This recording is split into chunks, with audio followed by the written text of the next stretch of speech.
Welcome, everyone. I'm Debra Prinzing and creator of Slow Flower Society, and happy to welcome all of you to our monthly virtual meetup. I wish we could all be together, but it's great that we can do it via Zoom because people are attending from all over North America. That's really exciting. Today, we're going to talk about the cultivation, selection, and processing and designing with botanicals that can be dried. And we have two amazing speakers. We have Heather Henson from Boreal Blooms in Cold Lake, Alberta. And she is telling me that it's, well, equivalent of 10 degrees Fahrenheit right now there. So we are sending her our warm love. And also we have Bethany Little of Charles Little and Company, which is in Eugene, Oregon. And it's not quite so cold there, but Bethany's in her studio space, which is her unheated barn. So she's layered up.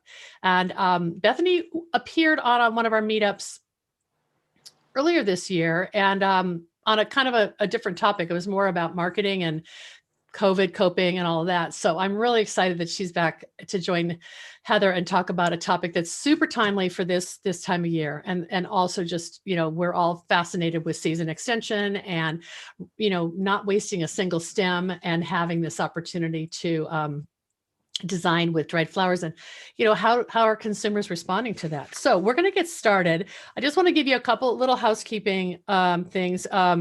In the right column where the chat box is, if you're new and you haven't done this before, please go in and identify yourself.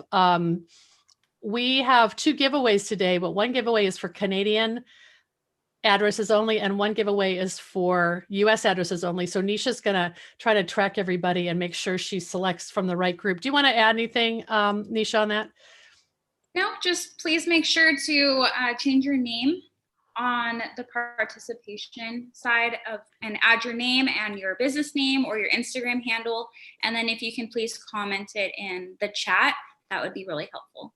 Great. We'll figure it all out. So we're going to start with Heather and ask Heather to introduce herself. Let me say a few things first, but she is considered the dried flower maven of Canada and maybe even beyond. But Heather has been a member of Slow Flowers for over a couple years, and she is the co-host of the Sustainable Flowers podcast. So with Clara, and maybe you could just talk about that a little bit, Heather, and then that's kind of how I got to know you. Is I had you on the podcast and I started seeing your beautiful designs, and we did a story about designing bridal bouquets or wedding bouquets with dried flowers for Florist Review last year, which just the photography was amazing. So welcome to the meetup, Heather, and we'd love to hear a little bit about you and show us what you're designing. So the podcast is in its third season now, and Clara and I started it because we had lots of questions about things that pertain to northern growers, and there just didn't seem to be anything out there for northern growers. And we're zone 2 and 3 where we grow, and so much, of course, is zone 5 or warmer.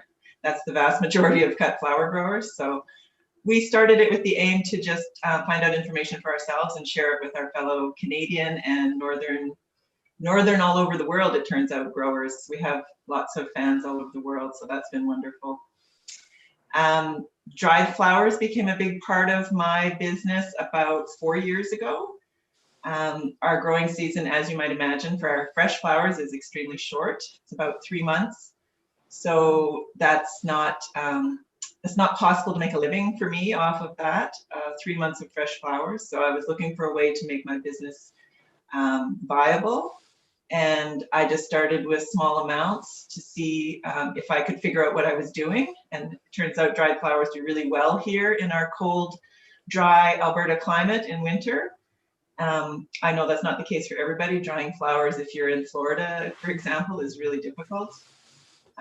But for me, it turned out to be really viable. And I've just slowly created a market for it and a fan base of people who love dried flowers now. And yeah, the bouquets are a mainstay of my business.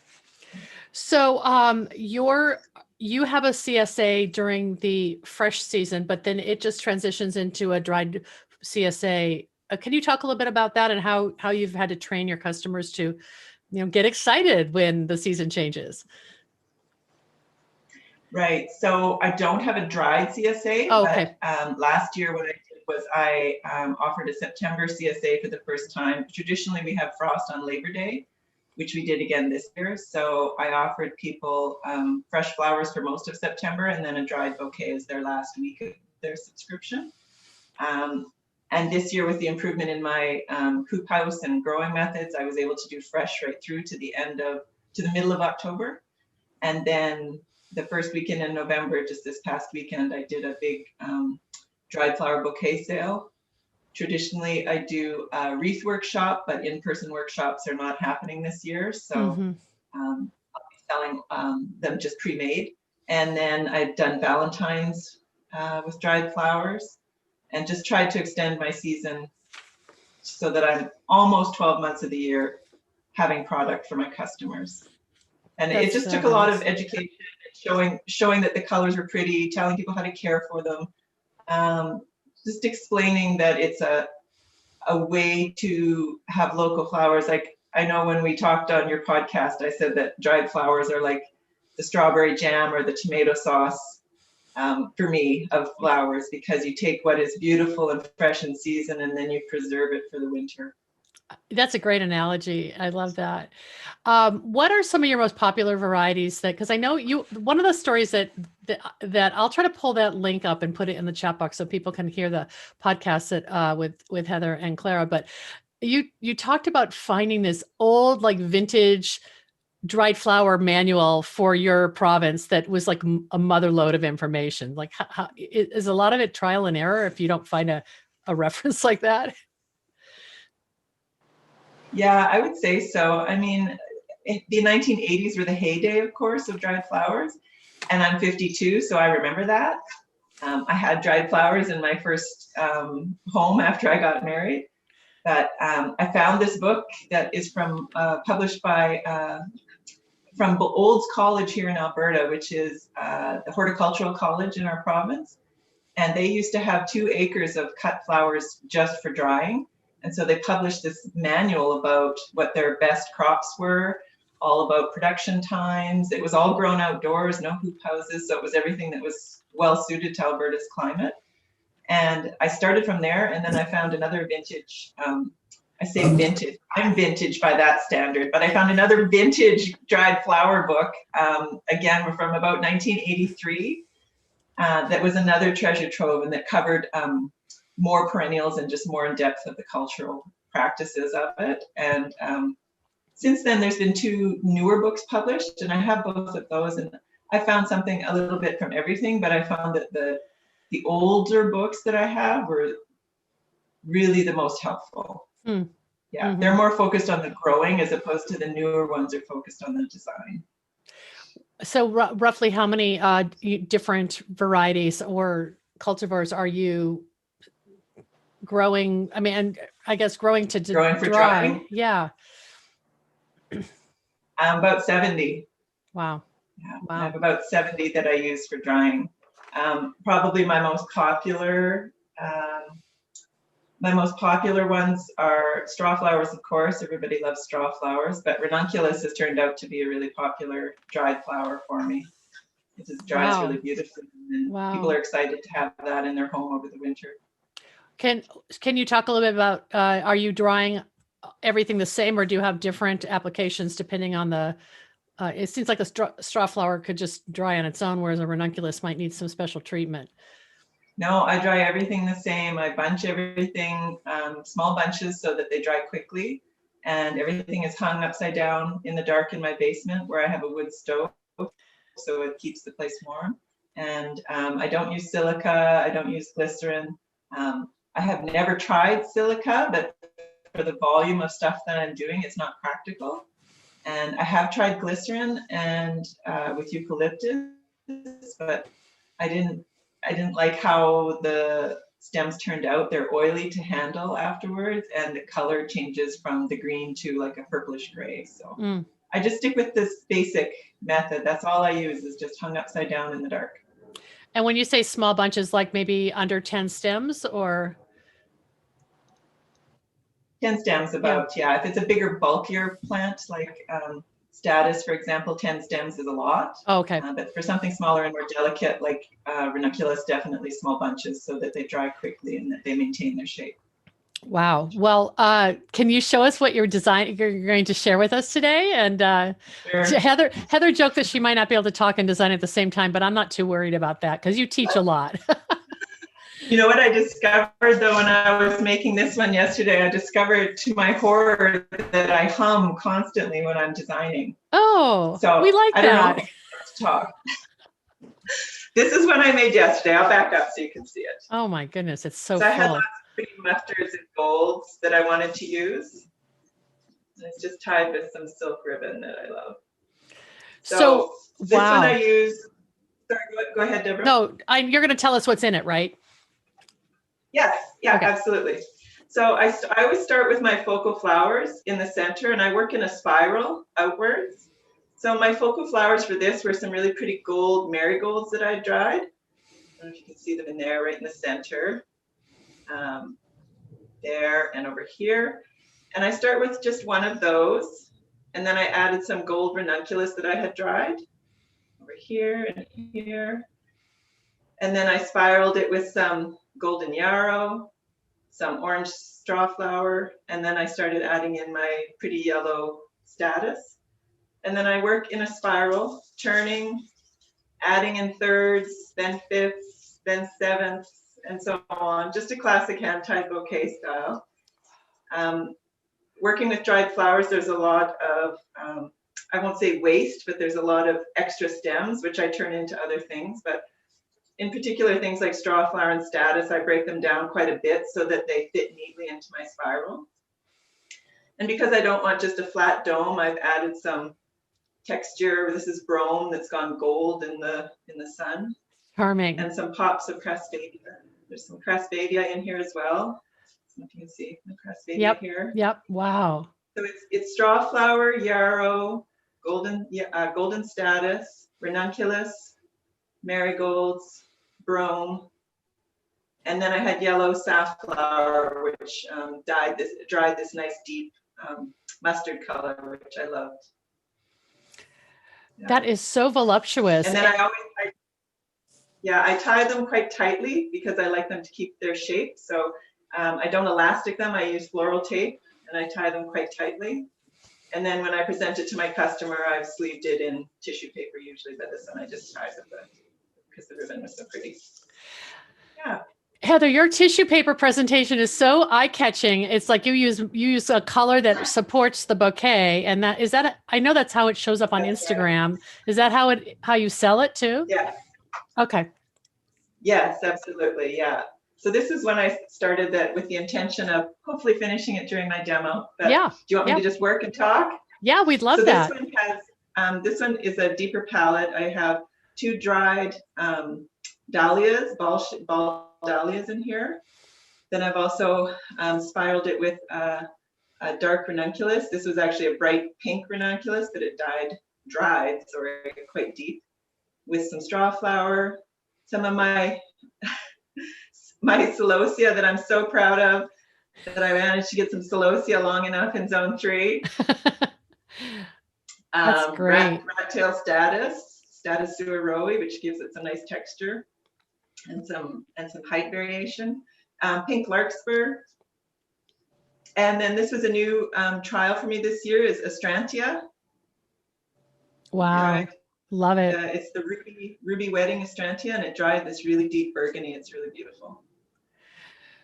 Wow. So this is like maybe the center of a larger bouquet, and you're going to keep working as we throw questions at you. Does that sound good?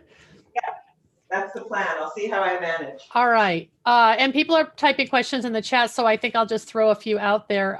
Sure. Well, lots of comments of how beautiful your bouquets are and the colors being so vibrant.